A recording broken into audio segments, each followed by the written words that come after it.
The live TV, सच सबसे आगे। नमस्कार, द लाइव टीवी देख रहे हैं आप। आपके साथ मैं हूं आदित्य कुमार।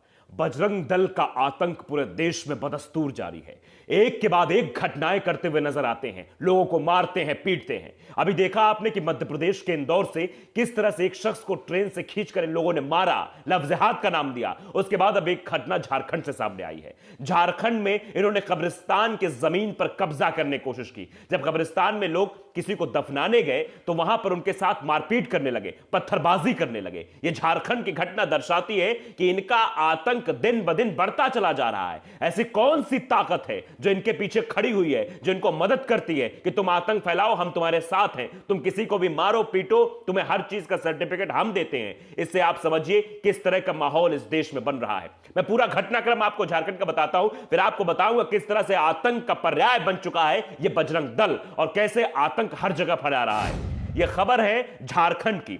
झारखंड में एक जगह है, जगह पहले आप जान लीजिए कहां की खबर है, यह जाना जरूरी है। झारखंड के चतरा जिले की खबर है। इटखोरी थाना क्षेत्र, जिसमें परसौनी एक गांव है, वहां पर एक जमीन है जिस जमीन को अलॉट किया गया सरकार की तरफ से, कब्रिस्तान की जमीन है। लेकिन उसके बाद भी वहां पर बजरंग दल के गुंडे पहुंचते नहीं। ये खेल का मैदान है, जब वहां लोग दफनाने के लिए पहुंचते उनका मारपीट करते हैं। तस्वीरें आपके सामने हैं, तस्वीरें आपकी स्क्रीन पर है। आप स्क्रीन पर तस्वीरें देखकर अंदाजा लगाइए किस तरह से वहां पर पत्थरबाजी हो रही है। वहां पर एक तरफ खुदाई हुई है, वहां दफनाने की कोशिश हो रही है, एक शव को उसका अंतिम संस्कार करने की कोशिश हो रही है। लेकिन वहां पर कुछ आतंकी संगठन के लोग, बजरंग दल कोई आतंकी संगठन से कम नहीं है, क्योंकि जो इसका काम है वही ये कर रहा है, आतंक फैला रहा है। आप तस्वीरों में साफ तौर पर अंदाजा लगा सकते हैं, पत्थरबाजी हो रही, लोग भाग रहे हैं एक तरफ और पुलिस भी वहां मौजूद है। आप समझिए पुलिस के सामने इस तरह से नंगा नाच हो रहा है। आप समझिए कानून के सामने बजरंग दल अपने आप को कानून से बड़ा समझता है। इसका जहां जहां कृत्य आप देखेंगे, इसको लगता है कि कानून इसकी जेब में, संविधान सब कुछ नहीं मानना है। लोकतंत्र की हत्या करते हुए ये लोग काम करते रहते हैं। तस्वीरें बयां कर रही किस तरह से माने नहीं ये बजरंग दल के गुंडे और आतंक फैलाते रहे। आप समझिए इस चीज को कि इसके पहले भी किस तरह से इंदौर की घटना का जो मैं जिक्र कर रहा हूं, वो तस्वीरें भी हमने आपको दिखाई थी। इंदौर में किस तरह से लफ्ज़-ए-जिहाद के नाम पर, इनको पता भी नहीं होगा इसका मतलब क्या है, लफ्ज़-ए-जिहाद के नाम पर एक शख्स को ट्रेन से नीचे उतारा, उसको पीटते हुए थाने तक ले गए। उसकी पत्नी चिल्लाती रही कि नहीं वो मेरा पति है, पति है, लेकिन फिर भी नहीं छोड़ा, फिर भी मारपीट करते रहे उसके साथ। अंततः जब पुलिस के सामने मामला गया तो उसे छोड़ना पड़ा। आप समझिए कि क्या बजरंग दल वालों ने सबका ठेका ले लिया है? क्या यही हिंदुत्व की रक्षा करना जानते हैं? आप किसी बजरंग दल के कार्यकर्ता से मिलिए और बजरंग दल के कार्यकर्ता से आश्वस्त करने की बात करिए कि आइए बैठिए, हम बात करेंगे आपसे उपनिषद पर बात करेंगे, वेद पर बात करेंगे, पुराण पर बात करेंगे। लेकिन ये बोल नहीं पाएंगे, ये वहां से मुंह बिचकाकर बाहर निकल जाएंगे, क्योंकि इनको जानकारी ही नहीं है। इनको सिर्फ इसीलिए रखा गया है कि आप हाथों में झंडा ले लो, डंडा ले लो, तलवार ले लो, भगवा झंडा ले लो और आतंक फैलाने निकल पड़ो सड़कों पर। और जहां मुस्लिम समुदाय के लोग दिखे वहां उन्हें टारगेट करने लगो, उनको मारने लगो, पीटने लगो, उनके मस्जिद के सामने हंगामा करने लगो। यही काम इनको सौंपा गया है और इसी काम में लगे हुए हैं। आप जानते हैं इस काम से किसको फायदा होने वाला है? जो एक पार्टी है जो चाहती है कि देश में वैमनस्यता फैले, देश में आतंक का माहौल बन जाए, एक दूसरे से लोग लड़ाई करने लगे, वैमनस्यता फैले और इसका पूरा प्रॉफिट हमको मिले, वही करवाती है। और शायद इसीलिए कि बजरंग दल के किसी भी कृत्य पर उन पर कार्रवाई नहीं की जाती। कई सारी घटनाएं, राजस्थान ले लीजिए, मध्य प्रदेश ले लीजिए, उत्तर प्रदेश के हर जिले में रोजाना ऐसी घटनाएं सामने आती है, दर्शाती है किस तरह से आतंक मचाया जा रहा है वहां पर।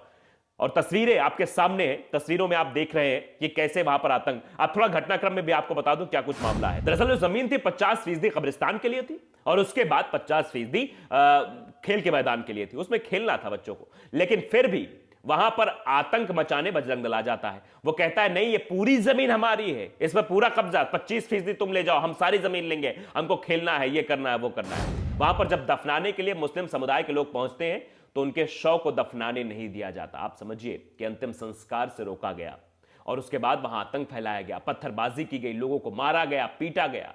किसने हक दिया है बजरंग दल को? यह बड़ा सवाल है। लेकिन फिर भी कोई रुक नहीं रहा था वहां। पुलिस के आने के बाद भी वो ऐसा समझ रहे थे कि सब कुछ उनके मुताबिक हो रहा है, वो जो चाहे वो कर सकते हैं। इसलिए वहां पर विवाद बढ़ा और कहा भी जा रहा था, मोहम्मद सरताज नाम के एक शख्स है, आलम, मोहम्मद सरताज आलम, वो लिखते हैं हिंदी में, इंग्लिश में उन्होंने ट्वीट किया, मैं हिंदी रूपांतरण आपको बताता हूं। उन्होंने लिखा है कि बजरंग दल ने दावा किया कि मुस्लिम के कब्रिस्तान पर खेल का मैदान, मुस्लिमों को दफनाने से रोकने की कोशिश की, पथराव में घायल हुए।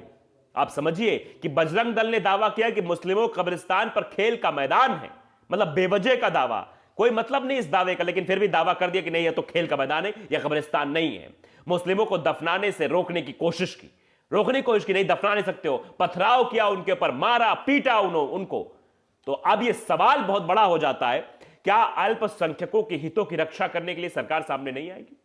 क्या अल्पसंख्यकों के बारे में कोई प्रश्न सरकार नहीं करती है? जब भी कोई ऐसा मामला आता है सरकार के मुंह सिल जाता है, एक शब्द सरकार की तरफ से नहीं निकलता है। प्रधानमंत्री मोदी ऐसे तो मन की बात खूब करेंगे, लेकिन जब भी कोई ऐसा घटनाक्रम होगा चुप हो जाएंगे। लखीमपुर खीरी मामले पर कुछ नहीं प्रधानमंत्री बोलते हैं। त्रिपुरा के मामले में जब त्रिपुरा में वीएचपी के सैकड़ों हजारों कार्यकर्ता मस्जिद में जाकर तोड़फोड़ करते हैं, मारपीट करते हैं, नारेबाजी करते हैं, उल्टे सीधे नारे बोलते हैं, मारो काटो की बात करते हैं, तब प्रधानमंत्री नरेंद्र मोदी एक शब्द नहीं बोलते। दिल्ली के जंतर मंतर में पिंकी चौधरी नाम के गुंडे ने किस तरह से मुस्लिमों को काटने की बातें कही, प्रधानमंत्री चुप्पी साध लेते हैं। आपने देखा धर्म संसद के नाम पर किस तरह से यति नरसिंहानंद सरस्वती, वजीम रिजवी जैसे लोग मुसलमानों के नरसंहार की बात करते हैं, प्रधानमंत्री चुप हो जाते हैं। ये दरअसल यही सब एक गणित है जो फैलाया जा रहा है और इसी के आधार पर काम करने की कोशिश हो रही है। चुनाव को भुनाने की कोशिश मात्र है। आगे उसमें लिखा हुआ है, एसएचओ समेत चतरा एसडीओ भी वहां मौजूद, 50% जमीन कब्रिस्तान के लिए दी। यह बात साफ तौर पर कबूली उन्होंने कि 50% जमीन है वो कब्रिस्तान के लिए मिली है, लेकिन मुस्लिमों ने दावा किया कि उन्हें सिर्फ 25% मिला है, उन्हें सिर्फ 25% जमीन मिली है और उसके बाद भी उन्हें दफनाने नहीं दिया जा रहा है वहां पर किसी को। यह अपने आप में बड़ा सवाल है।